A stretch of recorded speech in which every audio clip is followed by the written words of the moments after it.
Hello, blessed morning po sa inyong lahat. Welcome po muli sa ating channel, Laing Pinoy. It's me, nagbabalik at kumusta po ang lahat? Matagal din po tayong hindi nakapag-upload ng mga videos dito sa ating channel dahil sa kadahilan ng busy po sa ating buhay araw-araw, trabaho. So, praise God, tayo naman po nagbigyan ng pagkakataon at oras sa panahon ito at nais ko lang pong ibahagi sa video ito ay alam niyo po ito ay patungkol sa nangyayari ngayon sa ating kapaligiran, especially po sa nangyari sa ibang bansa at kasalukuyang nakakalungkot, kakaawa po tingnan ang mga taong napiktuhan na doon sa LA, California. So at ano po kaya ang ating mga kalagayan ngayon sa ating mga tao doon, lalo na nakikita natin ang kanilang sitwasyon doon na talagang ang kanilang lugar ay natutunaw at na puno ng apoy, lahat ng kapaligiran ay matawag natin parang hill of fire. So talagang nakakatakot ang nangyayari sa lugar na yun. At marami tayong mga nakikita sa media at videos na papanood natin sa bawat araw-araw. So ngayon sa oras na ito, nais ko lang pong magbahagi sa inyo ng isang verse at patungkol po sa mga kalamidad at ano bang sinasabi ng Biblia sa salita ng Panginoon. Kasi kung titingnan natin, suriin natin, marami pong mga verses at salita na nanggaling sa ating Panginoon na kung saan ay marami po siyang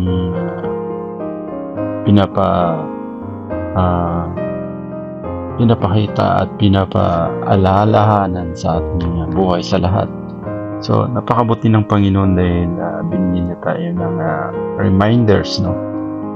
So marami po sa kanyang mga salita na ating makikita kung ating isisik po yung kanyang word. So isa na po dito ang ating napili. Ito yung mula po sa Deuteronomy chapter 31 verse 17-18. Sabi po dito, "Then my anger shall be kindled against them in that day, and I will forsake them, and I will hide my face from them, and they shall be devoured, and many evils and trouble shall befall them, so that they will say in that day, are not those evils come upon us, because our God is not among us?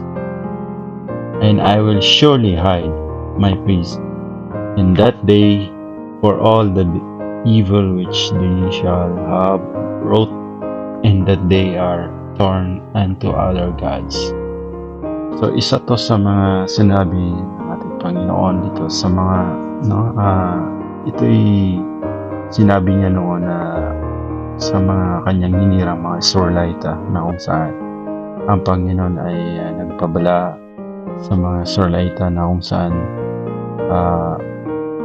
yung nag-torn sa kanilang command ng ating Panginoon. Baga, hindi sinusunod ang Panginoon. They're doing against the God's will, against the God's command. So, sabi dito, gagalit ang Panginoon. So, sabi niya, "I will forsake them, and I will hide my face from them." So, ang Panginoon ay sabi niya, hindi siya magpaparamdam, hindi siya magpapakita, no? So, and sabi niya dito, "They shall be devoured, and many evils and trouble shall befall them, so that they will say that they are not days will come upon us because our God is not among us. So, nakakatakot pag ganitong sitwasyon na kung saan mararanasan ang isang tao na kung saan parang walang Diyos and kakaroon ng mga pagsubukan, mga problems or mga kalamidad, no? So, at masasabing ito ba'y nangyari dahil wala sa akin ng Diyos? Wala po. So, and sabi niya, I will surely hide my face and under for all the evil which is they shall have wrought in that they are turned to other gods. So, sinasabi dito ng Panginoon, mangyayari ang mga bagay nito na kung saan pag ang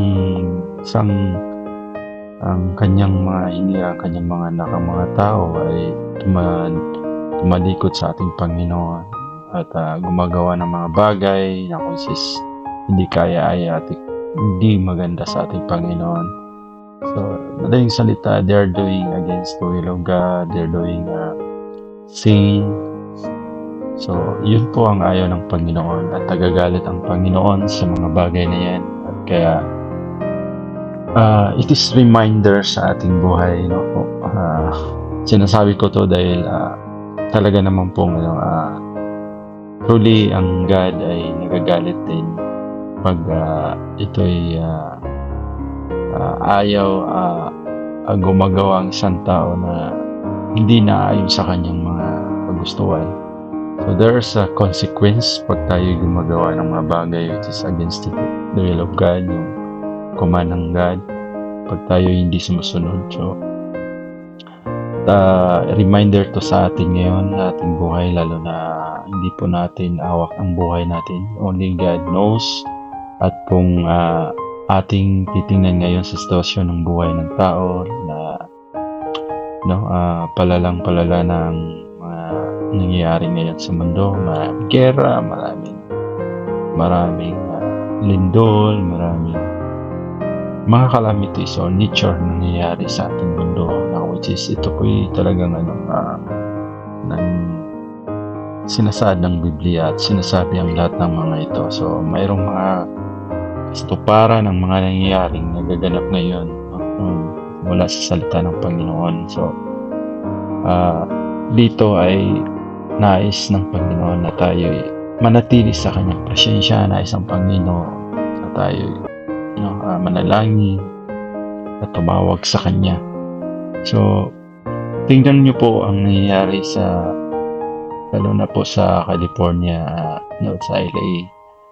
Ang bansang ito, ang lugar, particular ng place nito ay napakamayamang mga tao doon at maraming mga businessmen, maraming mga artista na nakatira doon at talagang they call it rich people or rich one of the richest place na kung saan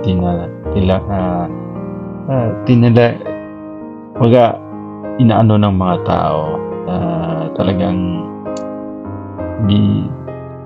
binibigyan ng yung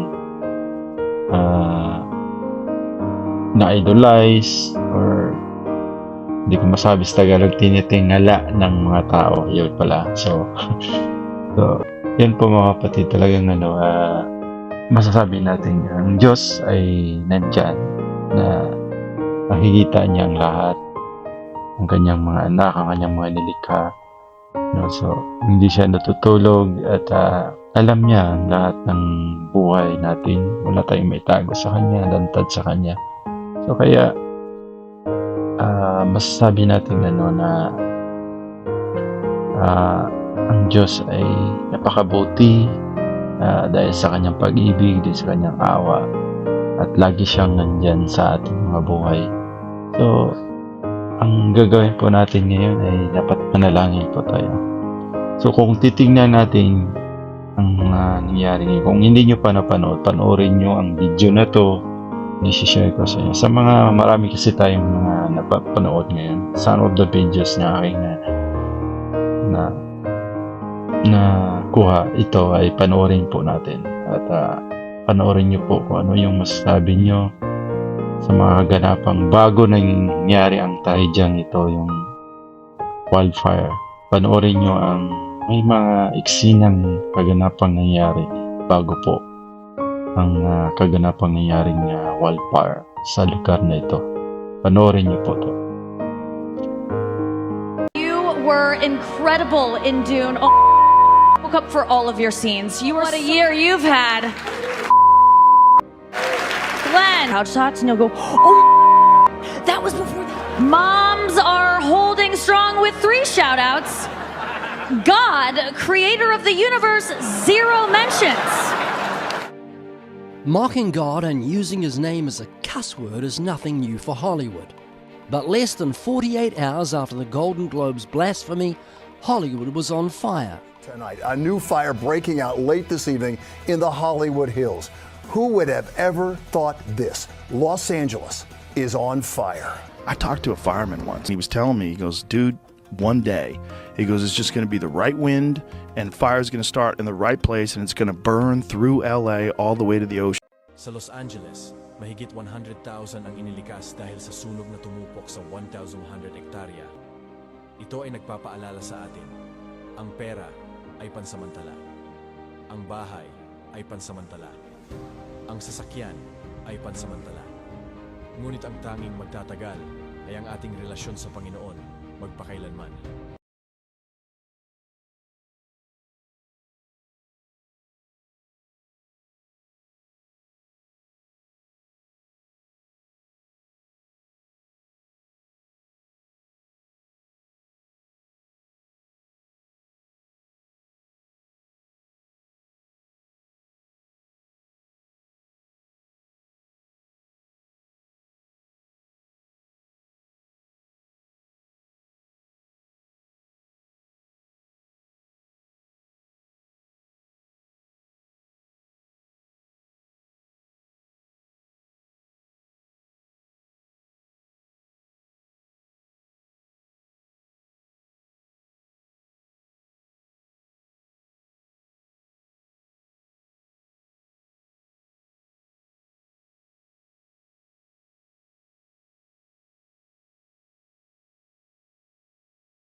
So ano po ang ating gagawin upang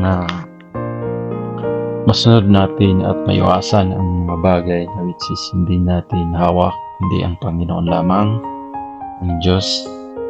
So ano po ang ating gagawin ngayon sa ating mga buhay, sa ating mga sarili? I hope, nawa, I hope and pray na naway manatili tayong matatag sa ating pananampalataya.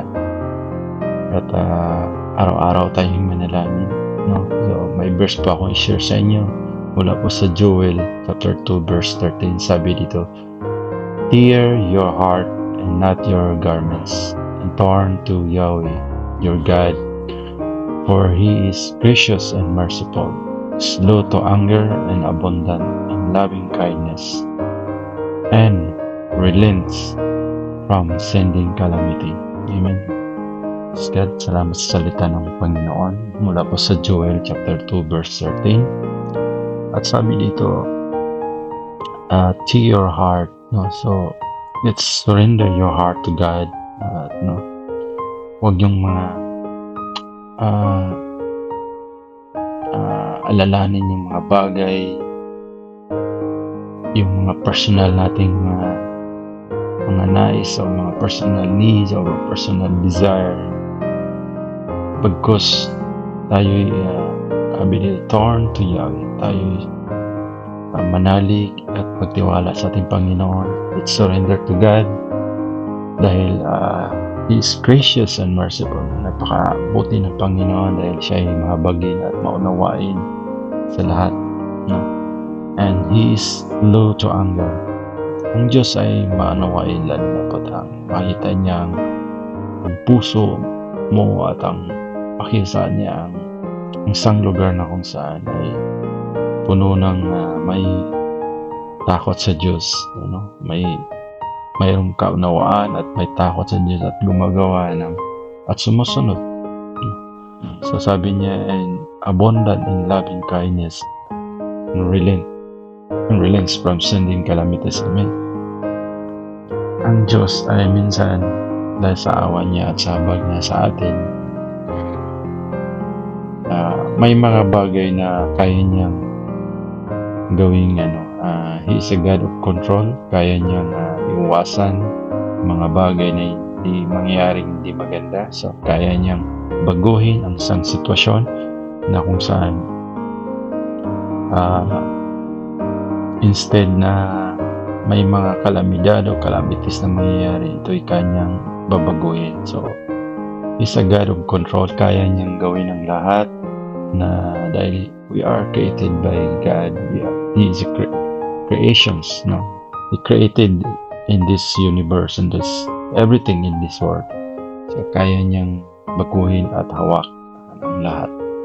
So mga kapatid, mga brother and sisters, I hope and pray naway sama po natin sa panalangin ng mga nangyayari ngayon sa ating kapaligiran, lalo na sa mga hinaharap, mga darating pang mga araw.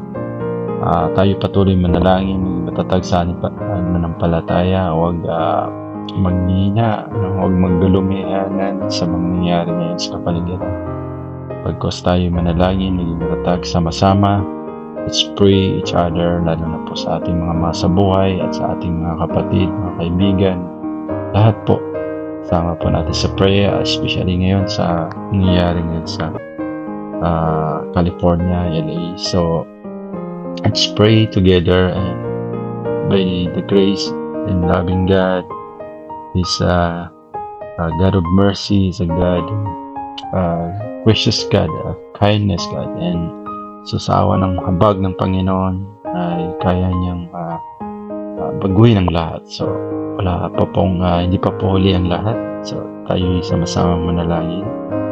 Pray po natin na muli na sila ay makabangon at mabigyan sila ng mga sources, mga pangailangan na sa mga taong naapektuhan sa lugar na yun. So ito lang po ang aking i-share sa content dito sa video ito. I hope na I hope ang bawat sign na sa mabuting kalagayan, and I pray na patuloy tayong maging lumapit manalangin sa ating Panginoong Diyos sa buhay through our Lord God Jesus Christ. So hanggang dito na lang po mga kapatid. God bless po. Kung saan po kayo ngayon, ingat kayo dyan, and have a blessed day. God bless.